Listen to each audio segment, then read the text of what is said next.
Drama की starting हमारी main lead गो यनचेंग के साथ होती है, जो कि अभी अपनी कंपनी में आ रहा होता है। फिर हम यहाँ यूना को देखते हैं, जो कि यनचेंग के ऑफिस में आकर उसका वॉलेट रख रही होती है। और ये कोई और नहीं, हमारी इस ड्रामा की फीमेल लीड है। यूना यहाँ से जा ही रही थी कि अचानक से यनचेंग अपने ऑफिस में आ जाता है और इसे देखकर ये डर जाती है। फिर उसे गुड मॉर्निंग बोलते हुए यहाँ से जाने लगती है। पर तभी वो अपना वॉलेट देखकर इसे रोक लेता है और ये सोचती है कि क्या बॉस ने मुझे एक बार में पहचान लिया कि मैं वो 1 महीने पहले वाली लड़की हूँ। फिर इसके साथ ही हमें 1 महीने पहले का फ्लैशबैक दिखाते हैं। हम देखते हैं कि यनचेंग कोई पार्टी में गया हुआ था, जहाँ पर उसे किसी ने ड्रग दे दिया होता है। इतने में यूना इसी होटल आई होती है, क्योंकि वो कंपनी के मैनेजर से इस बारे में बात करना चाहती थी कि उसे एडवांस में अपनी सैलरी चाहिए। यूना को अपनी ग्रैंडमा की सर्जरी की फीस भरनी थी, इसके लिए उसे पैसों की बहुत जरूरत होती है। इतने में यनचेंग यूना को लेकर होटल रूम में चला जाता है और उसे कहता है कि प्लीज मेरी हेल्प कर दो, बदले में तुम्हें जो चाहिए मैं वो तुम्हें दे दूंगा। तो यूना कहती है कि मुझे पैसे चाहिए 30,000 अपनी ग्रैंडमा की सर्जरी फीस भरने के लिए। यनचेंग इसके लिए मान जाता है और वो उसे अपने कार्ड का पासवर्ड बताते हुए उसके साथ नाइट स्पेंड कर लेता है। फिर नेक्स्ट मॉर्निंग हम देखते हैं कि यूना के पास यनचेंग का वॉलेट होता है और जब ये वॉलेट में उसका नाम पढ़ती है कोई यनचेंग, तो इसे पता लगता है कि वो तो इसकी कंपनी का बॉस है।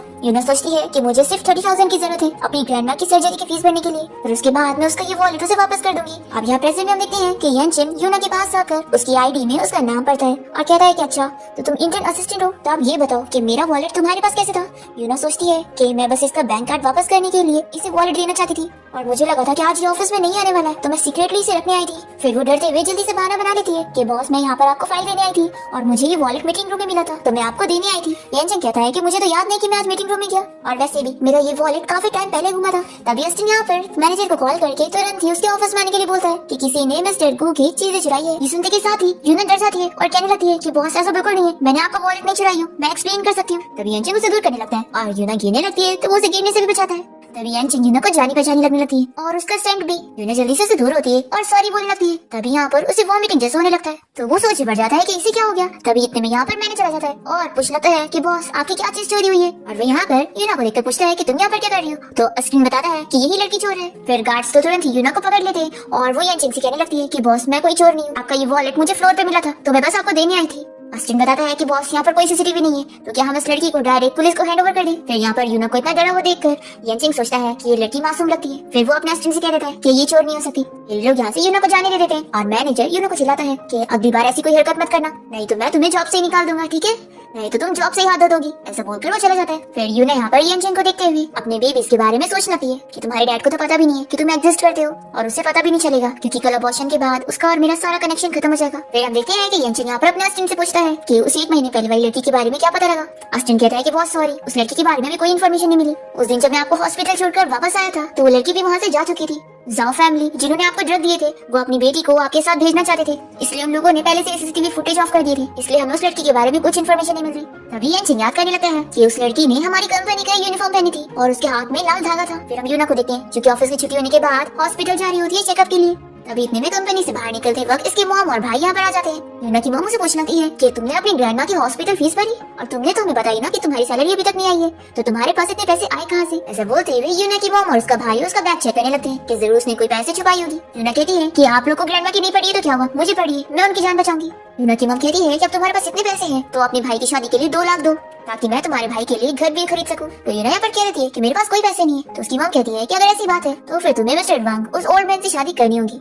एक्चुअली उसकी मार खाते हुए उसकी वाइफ उसको छोड़कर भाग चुकी है, तो अब वो 2 लाख खर्च करने के लिए तैयार है और तुम्हें अपनी वाइफ बनाना चाहता है। यूना बोल देती है कि मैं कोई शादी नहीं करने वाली हूँ। इसकी मॉम कहती है कि तुम चाहो या ना चाहो शादी तो तुम्हें करनी पड़ेगी, क्योंकि मैंने तुम्हारे नाम पर एडवांस में 50,000 ले चुकी हूँ। तभी इतने में यूना के भाई को उसकी पर्स में से उसकी रिपोर्ट मिल जाती है और वो उसकी मॉम को बताने लगता है कि मॉम ये तो प्रेग्नेंट है और इसके ट्रिपल बेबी होने वाले। तो ये रिपोर्ट देखकर इसकी मॉम भी शॉक रह जाती है और यूना को थप्पड़ लगाते हुए चिल्लाती है कि आखिर ऐसा काम तुम कैसे कर सकती हो, वो मिस्टर वांग तुम्हारे नाम पर 2 लाख इसलिए दे रहा है क्योंकि तुम वर्जिन हो, और अब तुमने तो प्रेग्नेंट होकर हमारा नुकसान करवा दी, इसलिए मैं नहीं जानती, तो वो 2 लाख अब तुम हमें दोगी। जल्दी से बताओ कि वो वाइल्डमैन कौन है, उससे कहो कि वो हमें कंपेंसेट करे और तुम्हारे इस बच्चे के नाम पर हमें पैसे दे। यूना यहाँ पर रोने लग जाती है कि आप लोग ने मुझे क्या समझा हुआ है, आप ऐसे कैसे मुझे बेचने का सोच सकती है, क्या आपने कभी मेरी केयर करी। तो यूना की मॉम कहती है कि अगर मैंने तुम्हारी केयर नहीं करी होती ना तो तुम कहीं कचरे में पड़ी होती, अब मैंने तुम्हें पाल पोस के इतना बड़ा करी हूँ तो क्या तुम्हारे बदले में अच्छी प्राइस नहीं लूंगी। यूना की मॉम कहती है कि पैसे तो हमें चाहिए, एक काम करो तुम हमारे साथ हॉस्पिटल चलो। यूना का भाई कहता है कि मॉम पैसे खर्च करने की क्या जरूरत है, मैं अभी इसके बच्चे को मार देता हूँ। तभी इतने में यहाँ पर यनचेंग और उसका असिस्टेंट आ जाता है और असिस्टेंट यूना के भाई को वो रोकता है। तो ये लोग कहते हैं कि तुम लोग हो कौन जो हमारे बीच में पड़ रहे हो। तो यनचेंग कहता है कि तुम लोग की हिम्मत कैसे हुई मेरी कंपनी में सारे हंगामा करने की। तो यूना की मॉम और उसके भाई को पता लगता है कि ये इस कंपनी का बॉस है, तो वो लोग कहने लगते हैं कि इस लड़की को हम सबक सिखा रहे हैं। क्योंकि बहुत ही शेमलेस हो चुकी है, इसका बहुत सारे मैन के साथ अफेयर चल रहा है और ये बीमार है। तो क्या आप लोग को डर नहीं है कि ये अपनी बीमारी आप लोग को फैला देगी? तो यूना तुरंत ही कहने लगती है कि आप ये सब झूठ मत बोलो। तभी यहाँ पर येनचेंग यूना की मॉम उसके भाई को वार्निंग देता है कि अगर तुम लोग यहाँ से नहीं गए ना तो पुलिस आकर तुम्हें पकड़ के लेके जाएगी कि तुम मेरी कंपनी की एम्प्लॉय को परेशान कर रहे हो। फिर यूना की मॉम और भाई डर जाते हैं और उसे कहते हैं कि हम तुम्हें बाद में देख लेंगे और यहाँ से भाग जाते हैं। फिर यहाँ पर येनचेंग यूना से पूछता है कि क्या तुम ठीक हो? तो वो कहती है कि बॉस मैं बिल्कुल ठीक हूँ और हाँ, आप मेरी मॉम की बातों पर मत यकीन करना। तो येनचेंग कहता है कि एम्प्लॉइज को अपने प्राइवेट मैटर के बारे में बॉस को बताने की कोई जरूरत नहीं है, मेरे लिए बस ये काफी रहेगा कि मेरे एम्प्लॉइज अच्छे से काम करें। तो यूना उससे ठीक है बोलती है। फिर ये इसे अपना कार्ड देने लगता है और कहता है कि लेकिन अगर तुम्हें कभी मेरी हेल्प की जरूरत हो तो तुम मेरे असिस्टेंट को कॉल कर सकती हो। और इसे कार्ड देते भी वो इसके हाथ में देखता है कि इसके पास तो कोई लाल धागा नहीं है। तो लगता है मैं ही ज्यादा सोच रहा था, ये वो लड़की नहीं है, लेकिन फिर ये मुझे इतनी जानी पहचानी क्यों लगती है।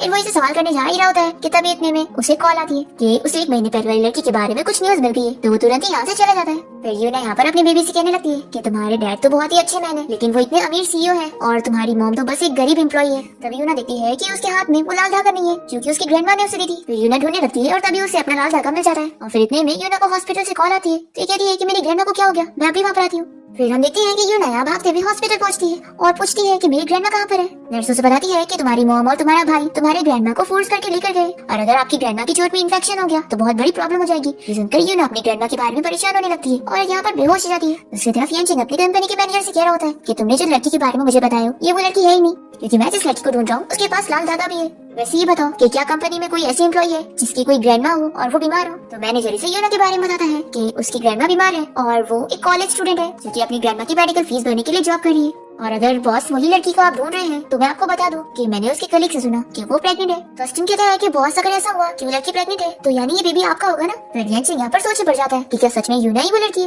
वो अपने असिस्टेंट से यूना के बारे में सारी इन्फॉर्मेशन निकालने को बोलता है। फिर यहाँ पर येनचेंग को उसकी मॉम की कॉल आती है कि वो हॉस्पिटल गई हुई है। तो वो तुरंत ही अपनी मॉम के साथ हॉस्पिटल जाता है और कहता है कि मॉम अब से आपको अपना अच्छे से ख्याल रखना है। तो वो कहती है कि आप में ओल्ड हो गई हो ना, तो थोड़ी मोड़ी तो बीमारी चलती है। तभी इतने में येनचेंग यूना को अंदर जाते हुए देखता है तो अपनी मॉम से कहता है कि मैं अभी आता हूँ। येनचेंग की मॉम भी देख लेती है कि वो किसी लड़की के पीछे जा रहा है। फिर सोचती है कि लगता है किसी लड़की को अब ये पसंद कर रहा है। हमें पता चलता है कि यूना को जैसे ही होश आया होता है तो डॉक्टर उसे बताने लगता है कि आज वो इतना डर गई थी इसलिए वो बेहोश हो गई और अगर ऐसा वापस होता है तो उसका मिसकैरेज हो सकता है। फिर यूना यहाँ से जाने लग जाती है और येनचेंग इसे ढूंढ रहा होता है पर वो इसे मिलती ही नहीं। तो ये वापस अपनी मॉम के पास आता है। तो मॉम कहती है कि क्या हुआ, तुम्हारी स्वीटहार्ट तुम्हें मिली नहीं? ये कहता है कि मॉम आप कुछ भी मत बोलो। तभी इतने में अस्टिन यहाँ पर आकर येनचेंग को बता देता है कि यूना ही वो 1 महीने पहले वाली लड़की है जिसे वो ढूंढ रहा है और वो उसके ट्रिपल बेबी के साथ प्रेग्नेंट भी है। येनचेंग की मम्मी सुन लेती है और वो जल्दी से रिपोर्ट देती है कि हमारे फैमिली का वारिस आने वाला है। फिर वो येनचेंग से कहती है कि तुम इधर खड़े क्या हो, जाओ अपनी वाइफ और बच्चों को घर लेकर आओ। तो येनचेंग तुरंत यहाँ से भाग कर जाता है यूना को ढूंढने के लिए। दूसरी तरफ हम देखते हैं यूना यहाँ पर अपनी ग्रैंडमा से मिलने घर पहुंचती है और पूछती है कि ग्रैंडमा क्या आप ठीक हो, आपकी चोट कहीं फैली तो नहीं? फिर वो राहत के सांस लेती है कि ग्रैंडमा की चोट बिल्कुल ठीक है। वो कहती है कि मैं आपको जल्दी से हॉस्पिटल लेके चलती हूँ। इतने में यूना की मॉम यहाँ पर आकर कहती है कि अच्छा तो तुम घर वापस आई गई। यूना कहती है कि मॉम अभी तक ग्रैंडमा का ट्रीटमेंट हुआ नहीं है तो आखिर आप उन्हें हॉस्पिटल से यहाँ पर क्यों लेकर आई है? तो यूना की मॉम कहती है कि तुम ही मुझे कह रही थी ना कि तुम्हारे पास कोई पैसे नहीं है तो आखिर ग्रैंडमा का इलाज कैसे होगा? और अब ये मत कहना कि तुम्हारे पास अब इनके इलाज के पैसे हैं। अगर इतने पैसे हैं तो पहले मुझे पैसे दो, मुझे 3 लाख चाहिए।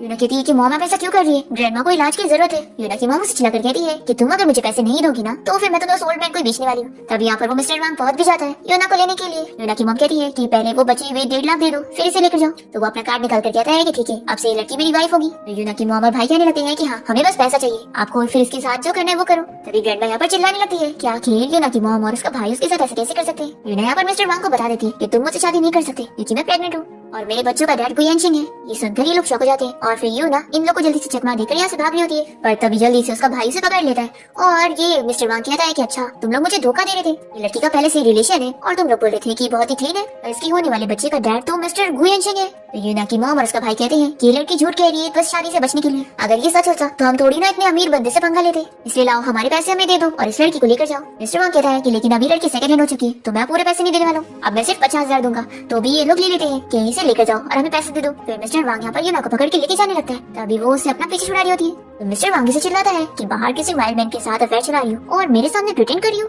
यूना इसे पीछे छुड़ाकर भागने की कोशिश करती तो वो कहता है कि तुम मुझे छोड़कर कहीं नहीं जा सकती। इतने में यहाँ पर एक कार रुकती है जिसमें से येनचेंग बाहर आता है। इसे देखकर ये ओल्ड मैन कहता है कि मिस्टर गो आप यहाँ पर क्या कर रहे हैं? अच्छा लगता है इस लड़की के झूठ के बारे में आपको भी पता लग गया और आपने भी सुन लिया कि ये अपने बच्चे का डैड आपको बता रही है। आखिर ऐसा कैसे हो सकता है, मैं इस लड़की को आपके लिए सबक सिखाता हूँ। तभी असिस्टेंट ओल्ड मैन को दूर करता है और यूना से बताता है कि बॉस की वाइफ आपको यहाँ पर बॉस पिक करने के लिए है। फिर यूना जल्दी से येनचेंग के पास भाग कर जाती है और फिर मिस्टर वांग शौक रह जाता है कि तुमने इसे बॉस की वाइफ कहा। फिर तुरंत ही नील डाउन होकर माफी मांगने लगता है कि मिस्टर गु मुझे नहीं पता था कि ये आपकी वाइफ है। ये कह रहा है कि मैंने कुछ भी नहीं किया, इसके मॉम और भाई ने मुझे इसे खुद भेजे। फिर येनचिंग के ऑर्डर पर उसके गार्ड्स यहाँ पर यूना की मॉम और उसके भाई को यहाँ पर पकड़ के ले आते हैं और यूना की मॉम कहती है कि अच्छा तुम अपने बॉस के सपोर्ट की वजह से ये समझ रही हो कि तुम हमसे पीछे छुड़ा लोगी। यूना का भाई मिस्टर वांग से कह रहा है कि तुम इतना क्यों डर रहे हो, ये बस उसका बॉस है। तो मिस्टर वांग इन लोगों को बताता है कि ये मिस्टर गु येनचिंग है, जो भी इनसे पंगा लेता है ये उन्हें डायरेक्ट मार देते हैं। येनचिंग अपने गार्ड्स को ऑर्डर देता है कि जिसने भी यूना को परेशान किया है उसे 1000 गुना सजा मिलनी चाहिए। तो यूना के मॉम और भाई कहने लगते हैं कि मिस्टर गु ऐसा बिल्कुल भी नहीं है, कि ये तो हमारी बेटी और बहन है, हम तो बस इसके साथ मजाक कर रहे थे। यूना की मॉम कहती है कि मेरे पास आ जाओ, मैं कभी वापस ऐसा नहीं करूंगी। तभी यूना यहाँ पर येनचिंग को बताती है कि मेरी ग्रैंडमा को तुरंत हॉस्पिटल जाने की जरूरत है। तो येनचिंग अपने गार्ड्स को कह देता है कि यूना की ग्रैंडमा को हॉस्पिटल लेकर जाओ और फिर येनचिंग के गार्ड्स यहाँ पर उसके मॉम और भाई और इस मिस्टर वांग को सबक सिखाने लग जाते हैं। यूना सोचती है कि ये मुझे यहाँ पे रेस्क्यू करने आया सिर्फ मेरे बेबी की वजह से ना, और फिर वो यहाँ पर बेहोश हो जाती है। तो येनचिंग तुरंत उसे उठाकर लेकर जाता है। फिर इसके बाद हम देखते हैं कि यूना को जैसे हॉस्पिटल में होश आता है तो वो तुरंत ही अपनी ग्रैंडमा को देखना चाह रही होती है। तभी येनचिंग कस्टमर से बताता है कि मैडम आप तब तक यहाँ से नहीं जा सकती जब तक डीएनए टेस्ट के रिजल्ट नहीं आ जाते, क्योंकि अगर ये सच में मिस्टर गु के बच्चे होंगे तो वो आपकी रिस्पॉन्सिबिलिटी लेंगे। तभी इतने में यहाँ पर येनचिंग की मॉम डीएनए टेस्ट रिजल्ट लेकर आ जाती है और वो बहुत ही ज्यादा खुश होती है कि ये सच मेरे येनचिंग का बच्चा है। पर तभी यूना कह देती है कि मैं इस बच्चे को नहीं रखने वाली हूँ, मुझे अभी अपनी ग्रैंडमा का ट्रीटमेंट करवाने के लिए और पैसे कमाने और साथ ही अपनी कॉलेज फीस भरने के लिए भी पैसे कमाने, और अगर मेरा बच्चा इस दुनिया में आएगा तो वो मेरे साथ रहकर बहुत ही सफर करेगा। येनचिंग कहता है कि तुम फिक्र मत करो, आज से और अभी से मैं तुम्हारी और बच्चों की रिस्पॉन्सिबिलिटी संभालूंगा और तुम्हें किसी भी बात की टेंशन लेने की जरूरत नहीं है। रही बात तुम्हारी ग्रैंडमा की, तो उनके लिए मैंने एक डॉक्टर अरेंज कर दिया और तुम उनकी मेडिकल फीस की टेंशन मत लो, सब मैं संभाल लूंगा। येनचिंग की मॉम यूना से कहती है कि तुम्हें इस बारे में नहीं पता होगा, हमारी फैमिली हमेशा से सिंगल जनरेशन रही है और अब फाइनली हमारे घर के 3 बच्चे आने वाले, तो तुम्हें इस बच्चे को दुनिया में लाना होगा और तुम्हें किसी भी बात की फिक्र करने की जरूरत नहीं है। तुम अब से हमारे साथ हमारे घर पे रहोगी और तुम अपने मनपसंद की चीजें भी कर सकती हो, हम तुम्हें किसी भी बात के लिए रोकेंगे नहीं। प्लीज तुम इस बारे में अच्छे से सोचो। फिर यूना भी सोच लेती है कि ऐसे वो अपनी ग्रैंडमा की मेडिकल ट्रीटमेंट भी करवा पाएगी और बच्चा अगर इस फैमिली में बड़ा होगा तो उसको संभालने के लिए लोग हैं और मैं अपनी स्टडीज पे भी ध्यान दे पाऊंगी, ये एक अच्छा ऑप्शन है। फिर यूना हाँ कह देती है तो येनचिंग की मॉम बहुत ही खुश होती है। फिर उसके बाद येनचिंग और उसकी मॉम यूना को अपने घर ले आते हैं और सभी मेड्स यहाँ पर यूना को वेलकम करने लगती है। येनचिंग की मॉम बताती है कि ये सारी गिफ्ट मैंने तुम्हारे लिए ली हूँ, तो मना करने लगती है कि ये मैं नहीं ले सकती और वो मन में सोचती है कि ये सब कितने महंगे हैं, गलती से भी अगर मुझसे खराब हो गया तो फिर मैं अपने आप को माफ नहीं कर पाऊंगी। येनचिंग मेड से कह देता है कि मेरी वाइफ का सामान उसके रूम में रख दो, तो यूना मना करने लगती है कि ये सारी चीजों की जरूरत नहीं थी, तुम वापस से रिटर्न कर दो। येनचिंग कहता है कि मेरी मॉम ने स्पेशली तुम्हारे लिए खरीदे और वो सोचता है कि ये लड़की हर चीज के लिए इतना केयरफुल हो रही है, तो लगता है अब मुझे इसका और अच्छे से ख्याल रखना होगा। येनचिंग की मॉम कहती है कि यूना अगर तुम्हें ये सारी चीजें पसंद नहीं आई तो तुम येनचिंग के साथ अपनी पसंद की चीजें खरीद लो, तो वो कहती है कि नहीं इसकी भी जरूरत नहीं है। येनचिंग की मॉम कहती है कि यूना अब से ये तुम्हारा घर है और जब तुम्हारी ग्रैंडमा ठीक हो जाएगी तो उन्हें भी तुम यहाँ पर ले आना ताकि तुम्हें किसी भी बात की फिक्र न हो, और ये येनचिंग भी चाहता है और मैं भी यही चाहती हूँ। और चलो अब तुम येनचिंग के पास जाओ, ये तुम्हारा ख्याल रखेगा। ऐसा बोलकर ये येनचिंग के पास ऐसे कर देती है। तो यूना यहाँ पर येनचिंग को मिस्टर गु बोलते हुए थैंक यू बोलती है और उसकी मॉम को मैडम बोलते हुए थैंक यू बोलती है। येनचिंग की मॉम कहती है कि अब हम फैमिली है और हाँ अब से तुम मिस्टर गु और कोई मैडम नहीं बोलोगी, तुम अब से मुझे मॉम कहोगी। यूना सोचती है कि मिस्टर गु और उनकी मॉम मेरे साथ कितना अच्छा बिहेव कर रहे हैं, तो मुझे इनकी अच्छाई का फायदा नहीं उठाना चाहिए। फिर येनचिंग यहाँ पर यूना से कहने लगता है कि अब तुम रूम में जाके रेस्ट करो और मेड उसे रूम की तरफ लेकर जा रही होती है। यूना सोचती है कि बॉस और उनकी मॉम कितनी अच्छी है, क्या मैं सच में इनकी फैमिली का हिस्सा बनने जा रही हूँ। फिर इसके बाद हम देखते हैं येनचिंग को जो कि यूना के रूम में बुक पढ़ रहा होता है। तभी वो उठ जाती है और इसे देखकर स्माइल करने लगती है। येनचिंग कहता है कि तुम उठ गई, तो यूना जल्दी से उसके पास आती है और कहती है कि सॉरी मैं कुछ ज्यादा ही सो गई, और मन में सोचती है कि क्या मैंने सच में इसे अपना घर समझ लिया जो मैं 2 घंटे से सो रही थी। येनचिंग सोचता है कि कैसे छोटी छोटी चीजों के लिए माफी मांग रही है, सच में बहुत ही मासूम लड़की है। वो कहता है कि तुम्हें सॉरी बोलने की जरूरत नहीं है और चलो आज मैं तुम्हें चैरिटी ऑक्शन पार्टी में ले जाना चाहता हूँ। ये कहती है कि मैं चैरिटी ऑक्शन पार्टी में कभी गई नहीं हूँ तो मुझे नहीं जाना चाहिए, पर वो फिर भी उसे चलने का बोलता है तो वो मान जाती है। इसके बाद हम यहाँ चैरिटी ऑक्शन पार्टी में देखते हैं लिन नाम की एक लड़की को जो कि ली फैमिली की डॉटर होती है। वो अपने भाई से पूछती है कि क्या सच में यहाँ पर येनचिंग आने वाला है, क्योंकि मैं तो सिर्फ उससे मिलना चाहती हूँ, नहीं तो मुझे यहाँ पार्टी में नहीं आना। हान कहता है कि वो मेरा बहुत ही अच्छा फ्रेंड है और मुझे पता है कि वो यहाँ पर आने वाला है, तो तुम बस इंतजार करो जब तक मैं अपने बिजनेस पार्टनर से बात करता हूँ। तभी लिन के पास उसकी फ्रेंड्स आकर कहने लगती है कि तुम्हारा भाई तो कितना अच्छा है, तुम्हें इतना चाहता है, तो वो तो बड़ी एटीट्यूड में होती है कि वो है ही बहुत ज्यादा लकी। तभी इतने में पार्टी में येनचिंग यूना को लेकर पहुंचता है तो सभी लोग इन दोनों को देखने लगते हैं और बातें करते हैं कि मिस्टर येनचिंग ने आज तक किसी भी लड़की को पार्टी में लेकर नहीं आए, तो आखिर ये लड़की कौन है, क्या ये उनकी होने वाली वाइफ है। तभी लिन ये सुनकर गुस्सा होती है और इन लोगों को चिल्लाती है कि येनचिंग सिर्फ मेरा है तो ऐसा मत बोलो, और फिर जल्दी से येनचिंग का हाथ पकड़ के उससे कहने लगती है कि फाइनली तुम यहाँ पर पहुंच गए, मैं कब से तुम्हारा वेट कर रही थी। यूना ये देखकर सोचती है कि क्या बॉस इस लड़की को लाइक करते हैं, पर तभी येनचिंग तो यहाँ पर लिन का हाथ छोड़ देता है और उससे पूछता है कि तुम यहाँ पर क्या कर रही हो, तो वो बताती है कि मैं स्पेशली तुम्हारे लिए यहाँ पर आई हूँ। फिर येनचिंग यूना का हाथ पकड़ता है और उसे बताता है कि ये मेरे बिजनेस पार्टनर ली फैमिली की डॉटर लिन है। फिर यूना लिन को अपना नाम बताते हुए हेलो कहने लगती है, तो लिन भी से हेलो बोलती है और हैंडशेक के लिए हाथ आगे बढ़ाती है, पर येनचिंग तो यूना का हाथ टाइटली पकड़ के रखता है और छोड़ता ही नहीं है। ये देखकर लिन को मन ही मन गुस्सा आ रही होती है, पर वो हंसने की एक्टिंग करते हुए कहती है कि मैं येनचिंग की बचपन की फ्रेंड हूँ और हम दोनों का काफी अच्छा रिलेशन है, हम लोग बहुत ही अच्छे फ्रेंड है, तो क्या मैं जान सकती हूँ कि मिस यूना तुम्हारा येनचिंग के साथ क्या रिलेशन है। यूना मन में सोचती है कि येनचिंग और उसकी मॉम मुझे बहुत ही अच्छे से ट्रीट करते हैं और घर के सभी मेट्स मुझे येनचिंग की वाइफ बोलते हैं, लेकिन मैं जानती हूँ कि ये सब सिर्फ बच्ची की वजह से। तो आखिर मैं यनचंग की वाइफ कैसे बन सकती हूँ? तभी यनचंग जिनको यूना के बारे में बताने जा रहा होता है कि इतने में होस्ट अनाउंस करने लगता है